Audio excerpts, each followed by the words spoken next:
Important चीज़ के बारे में आपको कहना चाहते हैं। पहली बार हमने नोट किया कि चुनाव के समय प्रधानमंत्री ने, होम मिनिस्टर ने और फाइनेंस मिनिस्टर ने स्टॉक मार्केट पर टिप्पणी दी।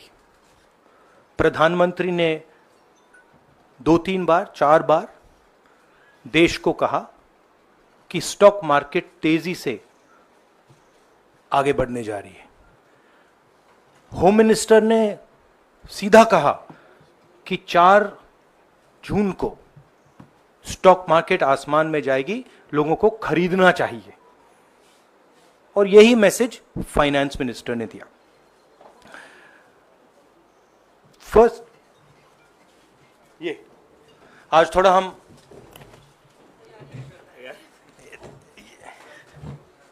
तो ये क्रोनोलॉजी है। अमित शाह कहते हैं बाय शेयर्स बिफोर 4 जून। 19 में नरेंद्र मोदी जी कहते हैं stock market will break records on June 4। फिर 28 मई को रिपीट करते हैं। 1 जून मीडिया झूठे एग्जिट पोल रिलीज करती है। बीजेपी का ऑफिशियल जो इंटरनल सर्वे था वो उनको 220 सीट दे रहा था। तो ये इंफॉर्मेशन बीजेपी के लीडर्स के पास था। इंटेलिजेंस एजेंसीज ने 200 और 220 के बीच में सरकार को बताया था कि उनकी सीट्स आ रही हैं। 3 जून को स्टॉक मार्केट सारे रिकॉर्ड तोड़ देता है और 4 जून को खटाक से स्टॉक मार्केट अंडरग्राउंड चला जाता है। अगला स्लाइड दिखाइए जरा। ये देखिए 31 मई massive stock activity, more than double what was there on 30th, more than double what was there on 29, 28। ये अनोमली देखिए। ये कौन लोग हैं? ये वो लोग हैं जो जानते हैं कि कोई ना कोई घपला हो रहा है। हजारों करोड़ रुपए यहां पे इन्वेस्ट हुए हैं, फॉरेन इन्वेस्टर्स ने इन्वेस्ट किए हैं। और उसके बाद 30 लाख करोड़ रुपए का लॉस होता है। किसका लॉस होता है? रिटेल इन्वेस्टर्स का लॉस होता है। तो ये जो आप देख रहे हैं हिंदुस्तान की स्टॉक मार्केट की हिस्ट्री का सबसे बड़ा स्कैम है। और इसके बारे में हम कुछ सवाल पूछना चाहते हैं। पहला सवाल, why did PM and HM give specific investment advice to the 5 crore families investing in the stock market? Is it their job to give investment advice? Second, why both interviews were given to the same media house owned by the same business group which is also under SEBI investigation for manipulating stock market? Third, what is the connection between the BJP, the fake exit pollsters and the dubious foreign investors who invested 1 day before the exit polls were announced and made a huge profit at the cost of 5 crore families? We demand a JPC into this. We are absolutely convinced that this is a scam. Somebody has made thousands of crores of rupees at the cost of Indian retail investors, and the Prime Minister and the Home Minister have given an indication to buy. And this is a criminal act. So we demand today a joint parliamentary committee to investigate this. मैं हिंदी में बोल देता हूं। प्रधानमंत्री ने देश की जनता को इन्वेस्टमेंट एडवाइस क्यों दी, और 5 करोड़ परिवारों को जो इन्वेस्ट करते हैं उनको प्रधानमंत्री ने, होम मिनिस्टर ने स्टॉक खरीदने का आदेश क्यों दिया। दूसरा, दोनों इंटरव्यूज जो किए गए थे वो अदानी जी के जो चैनल्स हैं उनको दिए गए थे, उन पर सेबी का इन्वेस्टिगेशन हो रहा है, तो उन चैनल्स का क्या रोल है। और बीजेपी के बीच में जो फेक एग्जिट पोलस्टर्स हैं और ये जो फॉरेन इन्वेस्टर्स हैं, इनके बीच में क्या कोई रिश्ता है, और अगर रिश्ता है तो क्या है। हम जेपीसी चाहते हैं, हम इन्वेस्टिगेशन चाहते हैं, और देश इसकी सच्चाई जानना चाहता है। धन्यवाद। शुक्रिया राहुल जी। साथियों, अभी अभी राहुल जी ने आपको स्पष्ट तरीके से क्रोनोलॉजी समझ लिया है।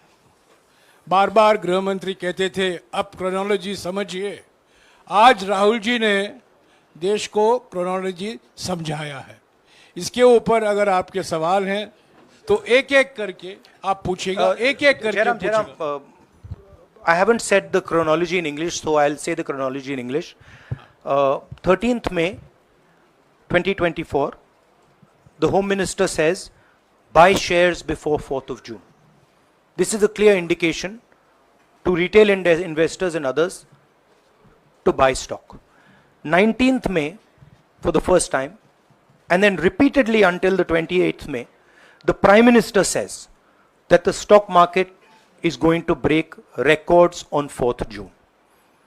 Finally, on 1st June, completely fictitious exit polls are released. These investors are given a completely wrong impression. And on the 3rd of June, as we all know, the stock market breaks all records and then crashes on the 4th of June. Whoever has made money as the stock market rose and also as the stock market crashed. And we are interested in having a joint parliamentary committee, a JPC, to investigate the role of the Prime Minister, the role of the Home Minister, role of BJP members, and also those people who have done these fake exit polls.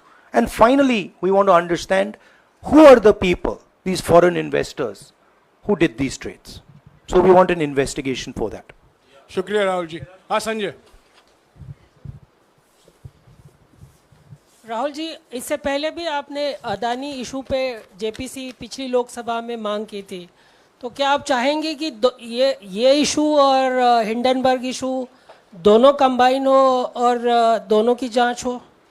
ये जो issue है, this is a broader issue than just the Adani issue. It is connected to the Adani issue, but this is a much broader issue. This is directly the Prime Minister of India, Home Minister, who are privy to data on actual election results, who have IB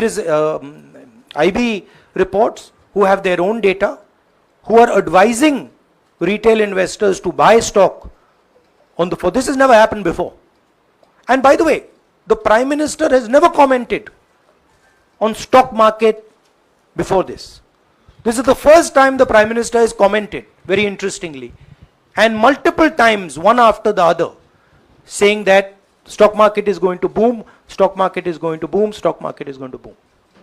And at the same time, he has information that the exit polls are wrong. He has information that he knows what is going to happen because he has IB data and he also has his own party data. हाँ जी रवि।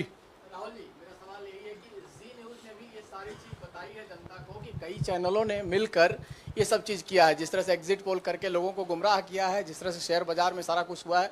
जी news ने भी इस मामले को उठाया है और बताया है, और आपके कहने का सीधा अर्थ है कि अडानी को इसका फायदा उठाने के लिए किया गया है? नहीं, मेरा कहने का ये अर्थ है कि उसमें अदानी इन्वॉल्व हो सकता है, मगर ये अदानी से बहुत बड़ी चीज़ है। इसमें बीजेपी के सबसे बड़े नेताओं ने कहा है, रिटेल इन्वेस्टर्स को मैसेज दिया है कि आपको स्टॉक खरीदना चाहिए। उनके पास इंफॉर्मेशन थी कि एग्जिट पोल्स गलत हैं, उनके पास इंफॉर्मेशन थी कि बीजेपी को फुल मेजॉरिटी नहीं मिलने वाली है, और वो जानते थे 3 जून को और 4 जून को क्या होने वाला है। कितने का? 30 लाख, कितना 30 लाख करोड़ का नुकसान हुआ है। कितने का? 30 लाख करोड़ रुपए का नुकसान हुआ है, और हजारों लाखों करोड़ रुपए का चुने हुए लोगों को फायदा हुआ है। और हम इंक्वायरी चाहते हैं प्रधानमंत्री पर, होम मिनिस्टर पर, जिन्होंने एग्जिट पोल किया उन पर, और ये जो फॉरेन इन्वेस्टर्स हैं उन पर। हाँ शेमिन। अगर आपने हमारा अभी तक चैनल सब्सक्राइब नहीं किया है तो कृपया चैनल सब्सक्राइब कर लें, लाइक करें, शेयर करें, कमेंट करें। तो मिलते हैं फिर किसी और खबरों के साथ। नमस्कार।